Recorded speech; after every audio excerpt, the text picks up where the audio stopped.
palavra do Eterno nos fala em 3 dízimos. Há pouco o Rosh Ezra estava falando aí que muita gente acha que os mandamentos do Eterno são pesados, e nós sabemos que não são, que são para a nossa santificação, para nos separar dos demais povos. Nós temos uma legislação que nos faz separados dos demais povos e nos faz nos identificarmos com o verdadeiro Deus, com o Deus Criador dos céus e da terra. Para o nosso povo de Israel, 3 dízimos. O primeiro dízimo, nós queremos dizer aqui que seria o dízimo ministerial. Qual a finalidade desse dízimo? Para sustento da casa do Eterno, do ministério, do sacerdócio do Eterno. Esse é o primeiro dízimo e, ao nosso ver, o de maior importância. Depois nós temos o segundo dízimo, que era o dízimo os dízimos usados pelo nosso povo para participar das festas. Então não havia desculpa para o nosso povo não ir nas festas do Eterno, porque eles tinham que separar um dízimo para esse fim. Exatamente. Nós não vamos entrar em detalhes agora com referência a esse dízimo. Exatamente. Né? E havia um terceiro dízimo, que era o dízimo trienal, dado de 3 em 3 anos, cujo objetivo era socorrer os pobres da terra. Exatamente. Né? Então são 3 tipos de dízimos, né? Isso. De maneira que o dízimo do nosso povo chega a totalizar em torno de 23,33%. Hoje em dia, a maioria dos judeus mais ortodoxos, eles dão esse dízimo de 23,33%, e a própria sinagoga se encarrega de destinar 10% disso para o sustento da liderança rabínica e da própria sinagoga, outros 10% para as festividades que recebe todo o povo de Israel, e aqueles 3,33% destinado para auxílio, serviço social da própria sinagoga e da comunidade judaica primordialmente. Agora nós temos aqui no livro de Neemias, no capítulo 10, versículo 39, vamos ver aí o que estava acontecendo. Exatamente. Na sua Bíblia, versículo 38, na Bíblia hebraica, versículo 39 do capítulo 10 do livro de Neemias. E o sacerdote, descendente de Arão, acompanhará os levitas quando forem receber os dízimos. E os levitas trarão o dízimo dos dízimos à casa do nosso Deus, às suas câmaras e a seus depósitos. Agora veja bem, Rocha, o próprio levita que recebia o dízimo do restante do povo de Israel também dizimava da sua parte para os sacerdotes, que era uma classe especial dentro do próprio ministério levítico. Né? Então esse dízimo, inclusive houve um caso aqui, né, no caso do próprio Neemias vai falar, no capítulo 13, 10 e 11, houve um período em que foi abandonado o serviço da casa do Eterno, o serviço foi deixado de ser feito, em função do quê? De que não era dada, repassada essa porção dos dízimos para os levitas. Exatamente. Capítulo 13, versos 10 e 11 nos diz: percebi que não haviam sido dadas as porções devidas aos levitas. E estes, junto com os cantores que realizavam os serviços religiosos, haviam ido cada um para o seu campo. Reclamei, então, com os dirigentes e lhes disse: por que a casa de Deus está abandonada? E reuni e os pus em seu lugar. Ou seja, tudo que a casa de Hashem precisava naquele momento para dar continuidade à administração do próprio Deus para com o seu povo, dependia da manutenção pelo próprio povo de Israel, que dava continuidade para que os levitas pudessem atuar. Houve casos, inclusive, que muitos levitas, durante esse período que o povo deixou de dar, tiveram que recorrer a trabalhos seculares e voltar para trabalhos seculares. E aí a casa do Eterno pereceria. Isso nos traz a responsabilidade, nos chama a responsabilidade. Nós, muitas vezes, pela negligência em entregar os nossos dízimos, as nossas ofertas para a obra do Eterno, a obra deixa de ser feita. Exatamente. Não é? E isso nos traz, então, a responsabilidade Exatamente. de fazermos essa manutenção da obra do Eterno, da causa do Eterno. Para quê? Porque nós, de certa forma, estamos bem, digamos assim, nós temos o conhecimento da palavra, estamos adorando o nosso Deus. E aqueles que estão esperando pela mensagem ainda? Exato. Que estão esperando para ser alcançado pela mensagem. Como é que fica? Agora, não é verdade? Existe um conceito dentro do pensamento judaico, hoje, que é bom falar, que é o conceito da tzedakah, né? O que é tzedakah? É a sensibilidade do coração do israelita pela justiça. E o que é justiça? Justiça é a busca pelo equilíbrio. No caso da obra de Deus, você deve pensar, bom, eu estou recebendo tantas riquezas espirituais, eu estou recebendo tantos ensinamentos, é justo que eu também participe com parte daquilo que eu possuo para garantir a continuidade das coisas que estão sendo colocadas.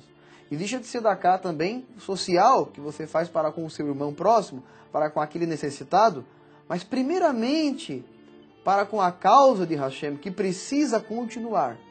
E Deus honra aquele que dá com alegria.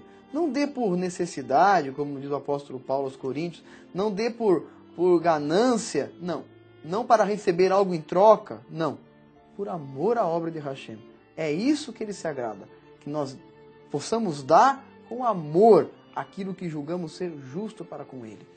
E Yeshua, ele fala a respeito disso numa certa passagem que ele diz: deveis fazer estas coisas sem deixar de fazer aquelas. Exato. Ele defende a continuidade do dízimo na nova aliança. Exatamente. Do Eterno com o seu povo. Porque, na verdade, o que acontece? Era um sacerdócio e também necessitava de manutenção. Sacerdócio de Melquisedeque. Exatamente. Embora o sacerdócio levítico hoje não esteja em atividade, mas a obra de Hashem continua em plena atividade.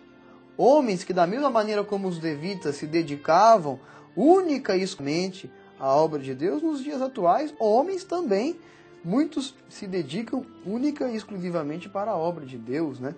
E a Bíblia, o próprio apóstolo Paulo enfatiza, falando aos coríntios, se vós recebestes bens espirituais, não é justo que participais também dos bens materiais? É isso que o apóstolo Vamos ler diz. aqui na primeira carta de Shaul Hashali aos Coríntios, capítulo 9, nós vamos ler o versículo 11, que diz o seguinte: se nós vos semeamos as coisas espirituais, será muito que de vós recolhamos as carnais? Numa outra passagem, Shaul Hashaliah fala assim: como pobres, mas enriquecendo a muitos. Quantas pessoas hoje, olha, esta mensagem que você está assistindo agora, de um tempo para cá, nunca isto foi pregado aqui no Brasil. Nunca houve uma mensagem como esta, você sabe disso, que trouxesse com tanta clareza a mensagem, que preparasse o povo verdadeiramente para a vinda do Mashiach, como esta. E muitas pessoas estão sendo enriquecidas espiritualmente. E Shaul Hashaliah fala: será, se nós vos semeamos as coisas espirituais, será muito que de vós recolhamos as materiais ou as carnais? Não é? Na carta aos Gálatas, no 6º capítulo, no versículo 6, diz assim: e o que é instruído na palavra, reparta de todos os seus bens com aquele que o instrui. Veja bem, aquele que é instruído, que recebe essa instrução, reparta de todos os seus bens. Aqui não está falando em dízimo, não. De todos os seus bens com aquele que o instrui. Exatamente. Não é?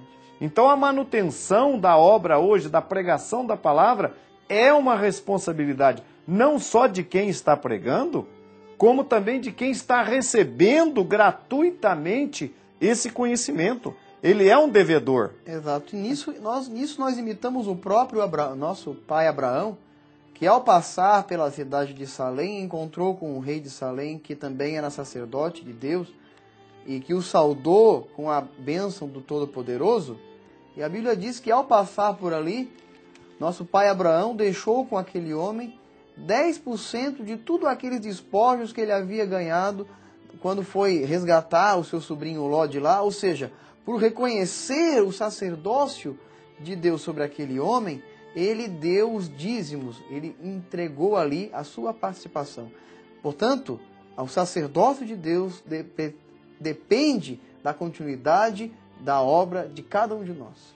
Existe uma outra passagem também no livro de Fatos dos Apóstolos, ou Atos dos Apóstolos, onde está escrito que os judeus estavam recebendo ajuda dos gregos, Exatamente. dos convertidos da congregação, dentre os gregos, dentre os estrangeiros, Exatamente. porque eles eram devedores. Exato. Por que que os estrangeiros eram devedores?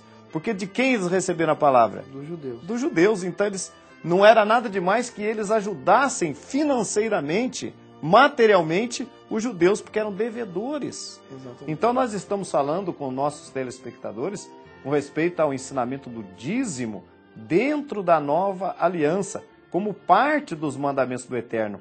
E particularmente este primeiro dízimo é o dízimo que era destinado à manutenção da obra de Deus. Então nós devemos contribuir na obra do Eterno também porque estamos recebendo uma riqueza jamais distribuída. Não é verdade? Isso é uma tzedakah, um ato de justiça.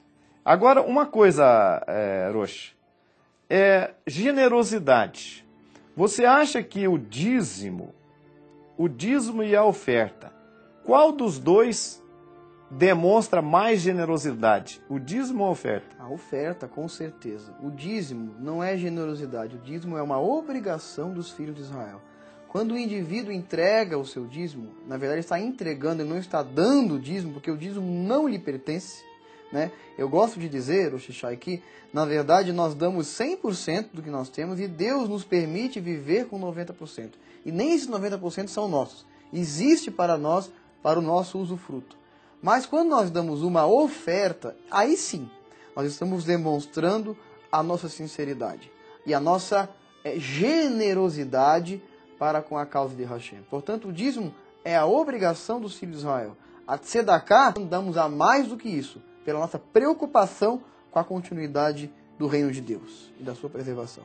Nós temos nos escritos da Brit Hadashah uma passagem onde Yeshua acompanha ali o ofertório e ele vê uma viúva dando pouca coisa, mas Exato. ele disse, esta deu mais do que todos, Que deu tudo que porque possuía. ela deu tudo que possuía, era pouco, e os outros estavam dando apenas o que sobrava, Exato. não é verdade? Exatamente. Portanto, telespectador, a justiça será considerada cada vez mais justiça na proporção em que você der com alegria e com a sinceridade de estar ajudando o povo, realmente o povo de Deus. E há um conceito na cabeça das pessoas que o dízimo tem que ser um valor proporcional ao que eu ganho. Agora a oferta, qualquer coisa, né? Exato. E não é assim, né? Nós sabemos que a oferta é que vai demonstrar, porque você não está obrigado a valores, mas é ali que vai aparecer o seu interesse pela causa do Eterno. Agora uma coisa, falando com respeito ao dízimo, nós falamos aqui em outras mensagens que não adianta a pessoa se batizar em qualquer lugar, passar pela Tevilá em qualquer lugar, não é? É verdade. Porque a Tevilá liga a pessoa no movimento que ele recebe a Tevilá. Exato. O dízimo, as ofertas, adianta eu dar em qualquer lugar? Eu posso pagar, contribuir em qualquer instituição religiosa dos nossos dias que eu estou contribuindo para Deus? Na verdade, não. Obviamente que não. Até porque o lugar aonde você der o seu dízimo é o lugar que você acredita, que você está demonstrando, crer que representa o sacerdócio de Deus. Se você crê que o sacerdócio de Deus está onde se prega a mentira, você está errado. Você deve dar aonde você reconhece o sacerdócio verdadeiro de Deus, onde se prega a verdade. Então quer dizer que muitas vezes a pessoa, com aquela sinceridade do coração dele, ele está entregando ali o seu dízimo, a sua oferta, né? Pensando que aquilo está sendo recebido pelo Eterno, né? E na verdade muitas vezes aquela ajuda, aquela contribuição Exatamente. para difundir ensinamentos contra a palavra do Eterno. Exatamente. Então, a sua contribuição não está chegando nas mãos de Deus, primeiro, e segundo lugar, ainda está sendo usada para difundir coisas contra a obra do Eterno. Então não adianta entregar dízimos e contribuições em qualquer lugar. Então você deve examinar-se a si mesmo, verificar a sua consciência, aonde você está aprendendo, ter essa responsabilidade que se você está recebendo conhecimento, você tem obrigações, como Paulo disse, né? Reparta, porque você está recebendo essa riqueza, você é devedor, não é? E participe verdadeiramente com essa consciência de que agora sim eu estou colocando a minha contribuição nas mãos de Deus. Não é? Nós temos ainda mais 2 dízimos, como nós já dissemos, não é? Que era praticado e é praticado até hoje pelo nosso povo, que é o dízimo para participar das festas, que é uma contribuição que a pessoa separa para poder participar das festividades do Eterno, é o 2º dízimo. E o 3º dízimo, que é de cada 3 anos, que é para assistência e serviço social do nosso povo. Que cada um de vocês possa meditar nessas coisas, analisar direitinho e passar a agir. Né? Vamos agir para que a obra de Deus prossiga, para que o reino de Deus seja anunciado, para que mais pessoas conheçam a respeito da salvação.